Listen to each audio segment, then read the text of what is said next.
Hello बंधु बान्धवीসকল আপোনালোকক সকলোকে নৱবৰ্ষৰ শুভেচ্ছা যাচিলো আৰু এইটো ভিডিঅ' হৈছে 31 তাৰিখৰ দিনাখন ৰাতিৰ ঘৰতে খালো বাহিৰতে কতো ফুৰিব যোৱা নাই এবাৰ পিকনিক খাবলৈ যেহেতু ঘৰতে হাঁহৰ মাংস বনালো খৰিতে ধুনিয়াকে আৰু হৈছে খাচী মাংস কালাৰটো কেনেকুৱা হৈছে জনাব আৰু আপোনালোকে কত কত পিকনিক খাবলৈ গল জনাব দেই আমি এটো বছৰ যোৱাই নাই আৰু মাংস আৰু খাসী মাংস আৰু হাঁহৰ মাংস বায়ে বনাইছে বাৰু মই বনোৱা নাই মই অকল সৰু সৰু দুটামান ক্লিপহে ৰাখিলো আৰু ভিডিও কৰাই নাই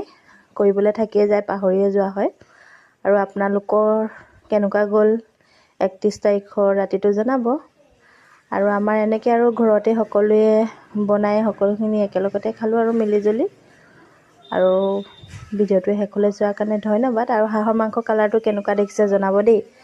লগতে খাসী মাংস কালাৰটো জনাব খাবলৈ যে বিৰাটেই টেষ্টি হৈছিলে জুইত বনালে হাঁহৰ মাংস খাবলৈ টেষ্টিয়ে হয় বাৰু আজিলৈ আহিছো।